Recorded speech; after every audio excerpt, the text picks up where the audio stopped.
the Crying Game, the story of the Crying Game had been on your mind for some time. Can you tell us a bit about the deep roots of the story in literature and in your other work in film? Okay. Well, you know, sometimes you write something and you don't realise you've copied it from somewhere else. It happens a lot, you know, doesn't it? Like, you know, look at Saturday Night Fever and Romeo and Juliet or whatever, you know. But it's like, there's a short story by Frank O'Connor called Guests of the Nation, which deals with the situation in the first third of the film. You know, it's a kidnapping of a British soldier in the 1920s period, and a friendship that develops between himself and his captor. Yeah, it's quite about 50 pages long. It's a beautiful story. And Brendan Behan did a version of the same story in the 50s during the kind of dreadful 50s IRA campaign and he called it An Gael. He wrote it in Irish. An Gael means the hostage, yeah. And after I did Angel, that was my first movie, I wrote this story out briefly. You know, I wrote the story out about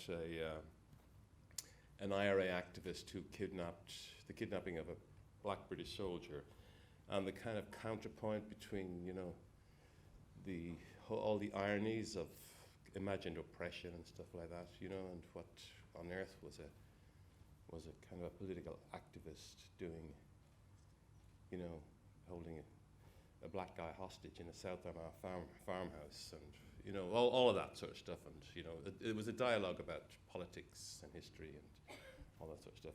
And it was the center of it was the soldier's wife, yeah, because the kidnapped soldier he almost condemns the captor to track down his wife in London. Tell me if I'm going on too long, sorry. Anyway, I wrote it, and I wrote the first third of it, and I could never get every time I brought the character to London, Stephen Ray's character, every time I brought him to London, it became terribly ordinary, you know. I think I had a meeting or in a hairdresser and all that sort of stuff. And it became like a movie that somebody else could have made, and anybody could have made, really. And it became social realism, and I didn't want that, you know. And then about 3 years later, I thought of turning the hairdresser into a man, yeah. And I perhaps was influenced by that play M. Butterfly. Does anybody remember that? A movie was made of it with Jeremy Irons, and I was quite friendly with the designer of that, a woman called Eiko Ishioka, and I think she discussed with me making a movie of it at one stage. And I was in Berlin with Stephen, and Stephen had read the earlier draft of the script, and I said, look, Stephen Woolley, that is, not Stephen Ray. And I said, if I turn that character into a transvestite, would it be more or less interesting? And we both got very excited about it, you know. So I went back to my house and I wrote the script. And that unlocked something, and everything became, you know, the scenes of captivity became somehow emblematic of some kind of eroticism or need. And obviously a scene like where he has to unzip him and have him go to the toilet, you know. And the whole kind of task that he gives the captor to track down the wife and see that she's fine and see that she's okay. Everything began to have more resonance and more meaning. I just finished the script rather quickly then, and I spoke to Stephen Ray about it. I think when I was writing it, I said, look, I'm doing this, if you're interested, let's talk about it, and I gave it to Stephen. You know, so it was a collaborative thing, really. As I wrote it, I was talking to my collaborators about, you know, the challenges this would pose and whether it would make any sense. And so I wrote the script that we have there. I think I finished in about 3 weeks, you know. And can I move now to Stephen Woolley and ask Neil has been on record as saying that making The Crying Game was about as much fun as producing a film in a war zone in Zagreb, I think, particularly. Can you tell us a bit about the production of the film and the challenges it faced? God, yeah. There's so many great people here tonight. I don't really want to talk too much because it was very exciting seeing it. I really hadn't seen it on the big screen for a very long time, and it looks lovely with that DCP. Actually, can I thank the BFI yeah. for this digital print, yeah? I mean, it wouldn't exist without that, and it's a great service that they give to films like this. I'll shut up about that now, but thank you very much, BFI. I'm actually a bit breathless having seen that, because I was astonished by what work Neil did with that film. It's so brilliantly directed.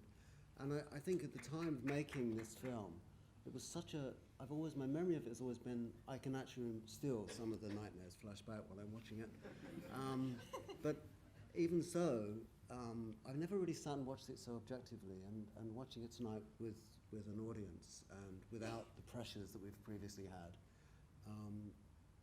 And I know Neil got the Oscar for the screenplay, but the direction is astonishing, absolutely astonishing, given that we had zero money. I mean, zero money. We really didn't have very much money. And the scope of the film, the whole scope of the story is fantastic. I mean, it really does take you on a big journey, not just a small journey, but a really big journey. And I think what we were trying to achieve was completely and absolutely foolhardy, because we were trying to achieve that journey. And we only had 3 days in Ireland to shoot. There were only 3 days, and we had to get sunshine for the carnival scene. So, and we shot it in November. We couldn't get anyone to guarantee it, you know, and God knows how that sunshine came. And then we spent, everything in the film, although it felt like it was all going to hell, actually went right. I mean, oddly. And we couldn't have been more blessed with such a fantastic cast. And what an amazing performance from everybody in the film. I mean, I'm sorry, I sound like some fruitcake that's never seen The Crying Game before. But I did feel like I'd never seen The Crying Game before. So yes, thank you to everybody. And you know, there are so many stories from the film, and each of us on here can recount a few of them. I mean, certainly Sandy and I had, Sandy had zero money.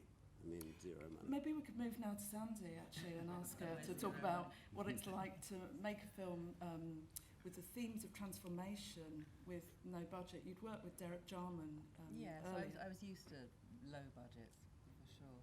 Well, you have to be resourceful, like always. I remember one time, I don't know if you remember, Stephen, I needed money, and we didn't have any money, and Stephen said, well, how much do you need? It's like, well, I need 50 quid, go and get something. You have to use your cash point and just give me cash out of your We used to go personal account, shopping together, because I'd like to know you can't afford that, Sandy, sorry. Can I have those tights, please? No.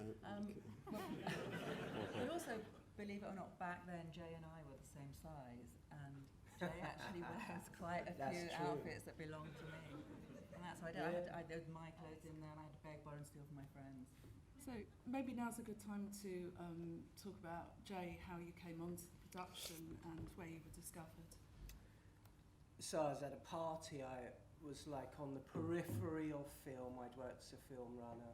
I knew people who'd worked with Derek Jarman, and I was at the rap party for Edward II. And that was apparently where I'd been spotted. It wasn't one of those moments where it's like, I'm going to pluck you to stardom. It was just, that's how it came about. And then I was found after that. It all came through Sandy and Julian Cole, and that was that. Mm-hmm. I did it because I didn't think it would be a success. I'm glad you did It's that. true. It is totally true. He said that many times, but it is true. I think because of the Derek Jarman connection, I think Jay definitely thought, and we all thought, we were making a small budget film that wasn't really. It was only Well, we gonna be were seen. making a small budget film, excuse me. No, but That's what it It was going was. to be seen by maybe this size audience. I mean, Okay. nobody believed it. Well, none of us making the film at that point when we cast Jay Yes, thought we were I going to thought it make was going to be something. art house niche, straight to video after showing in some nice London. Can I ask cinemas. It Miranda didn't happen. now? Miranda, what attracted you to the script of The Crying Game? Well, the script. I mean, Yeah. Neil and the script, and I think we went for a chat for lunch, and I tried to talk myself out of it in a weird way, like I do. So it's Yeah, like everyone sure, does that thing. sure, You know. I can do this, and he went, yeah. Otherwise, why would we be here, kind of thing, you know? And then, but realizing what the ramifications of it would be. I mean, while you're making it, you're just you're in a zone, but you don't see the whole thing. What was really interesting was when you appeared, and you realise the film has suddenly become this Moorish thing, you know, and the tenor of the story changes when you appear back in London, you know. Yeah. It's suddenly, and there's all these shadows, and you're wearing this Joan Crawford it's like- costume and kind of thing, Yeah, a Margaret Thatcher costume, you know. Warrior gear. I kind know, of thing, warrior gear. Yeah, impenetrable, you know. Yeah. It's like, Neil, you talked about how you consulted with Stephen Ray about the project.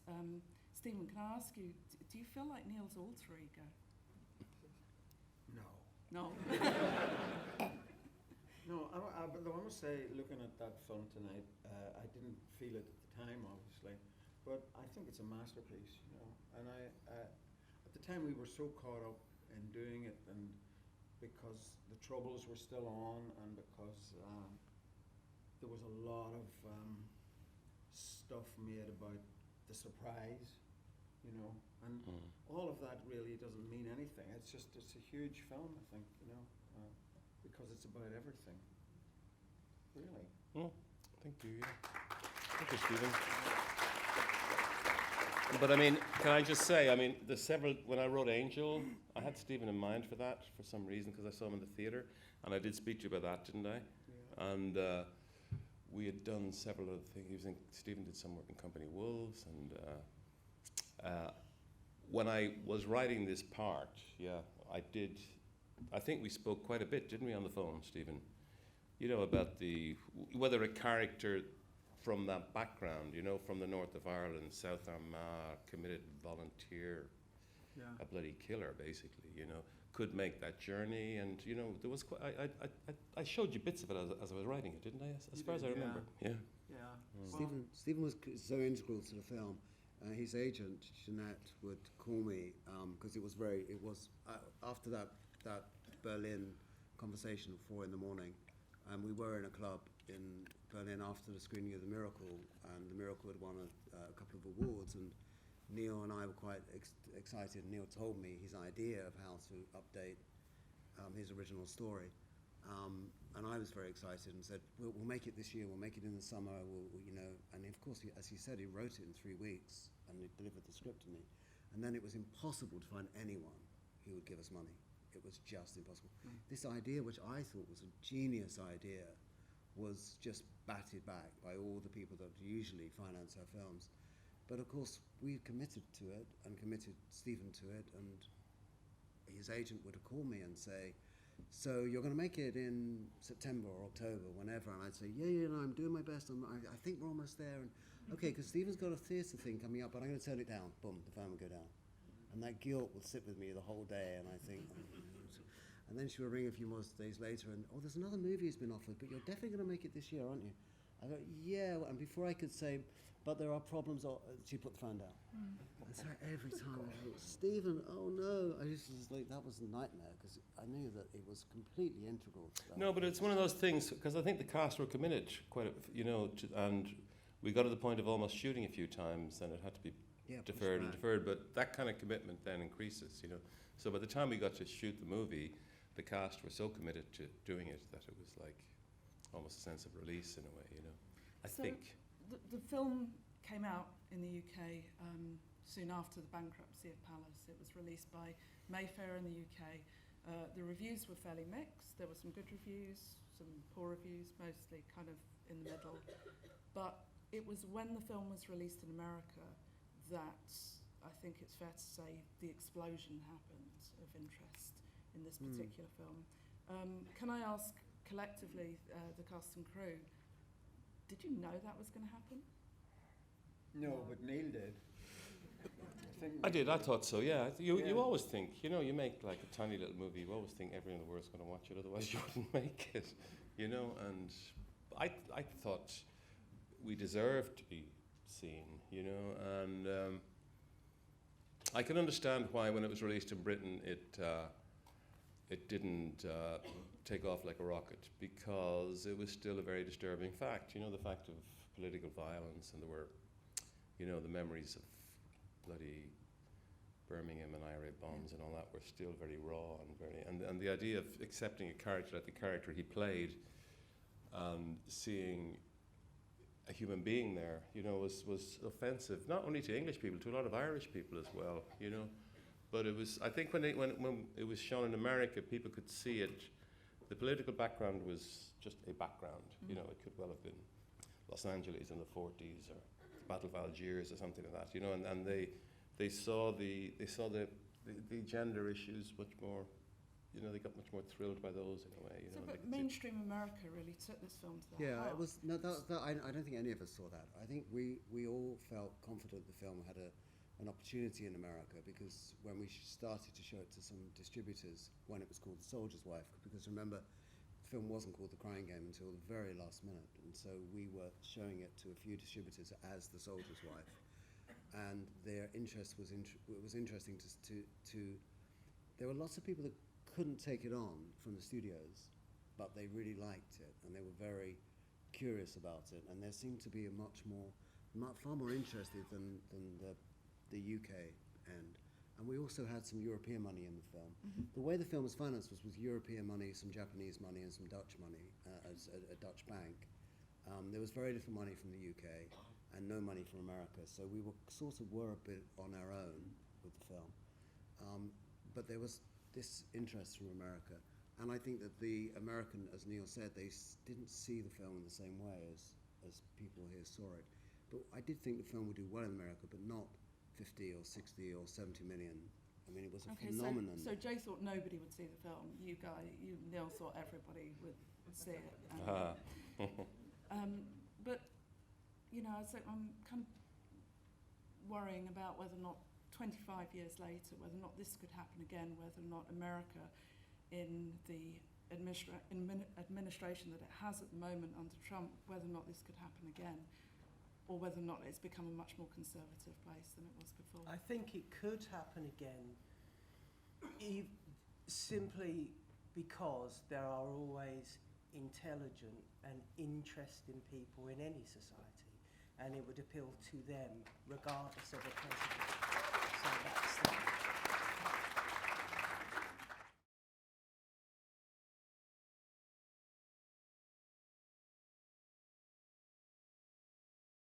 Through a fog, it was a long time ago.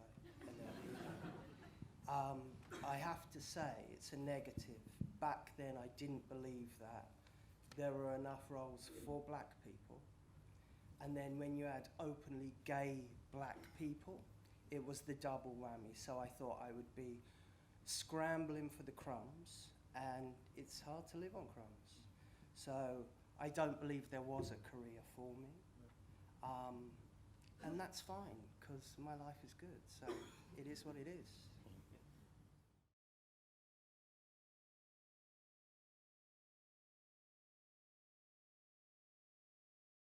Character was a transvestite and a gay man, basically, you know. And I remember having conversations with Jay when we were shooting it, and Jay was saying, "I'm not a transvestite, man. I'm just a gay male person." You know what I mean? And he found it particularly difficult to relate to the vulnerability and the need of the character, didn't you? I remember you saying that to me several times. Yeah.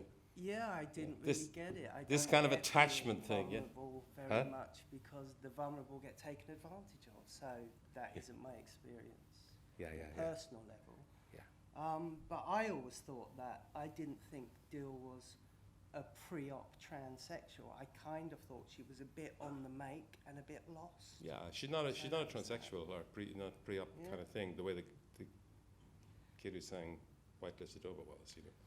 Right. I mean, it was a new world to me, I have to say, and we had all these casting calls. Even the attempt to cast Jay introduced me to an extraordinary variations of kind of gender things. And when I turned up at the Limelight that day, Yeah. when we were all there for Yeah. the screen test, I knew all of them. I'm sure you I did. knew everyone. I'm sure you did. Yeah. But particularly the pre-op guys all have the same story, you All know. of them.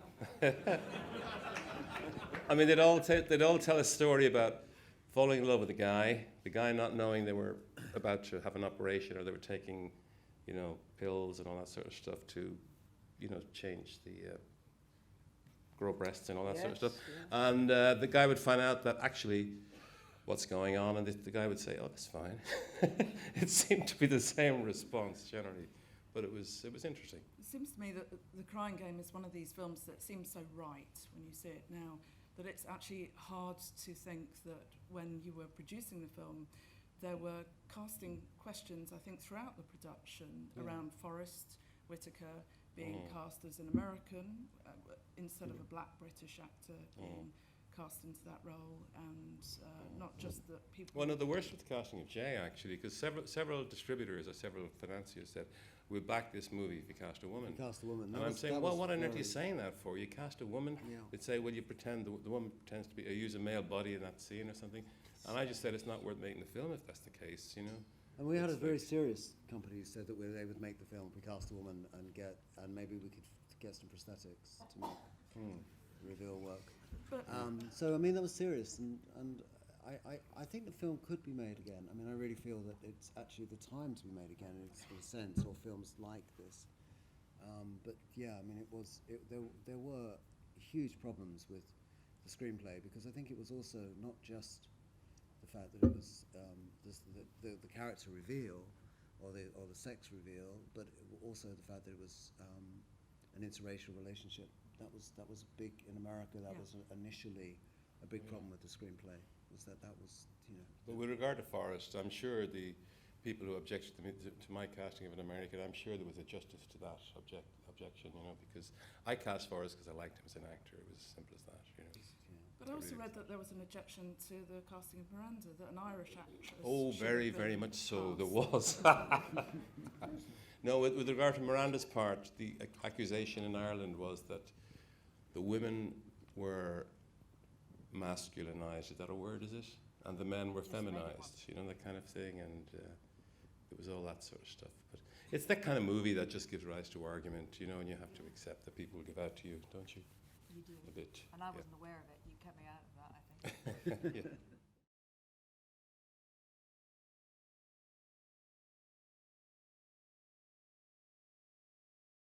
Well, Anne Dudley, who composed the music, is sitting over there.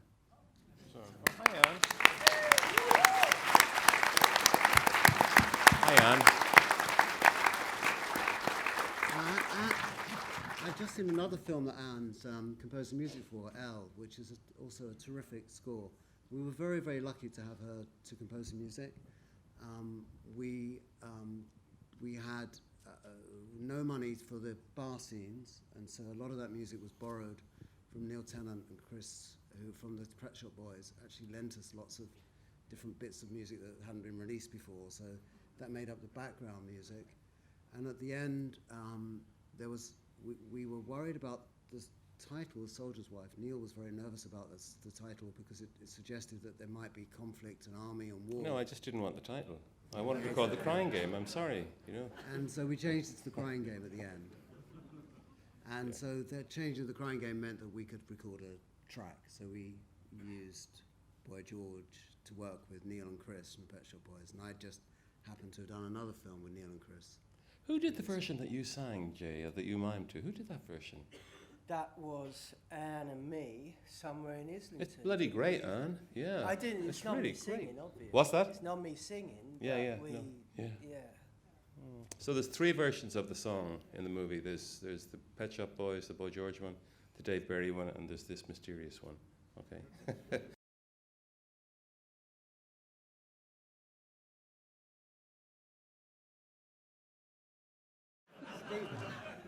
I still am.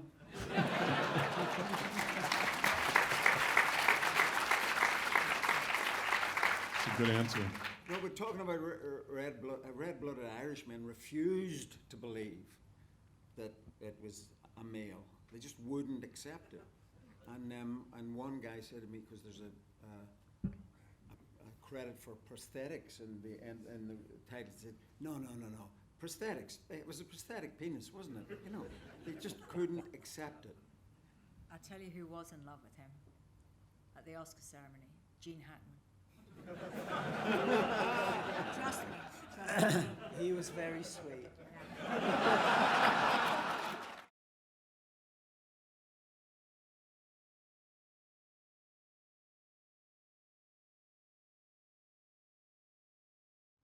There's always room for improvement.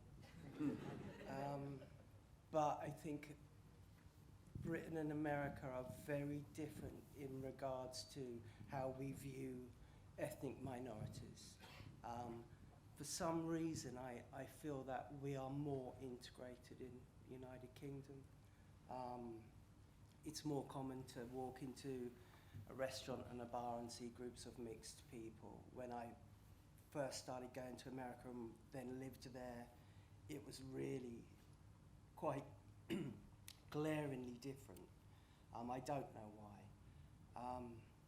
There is room for improvement.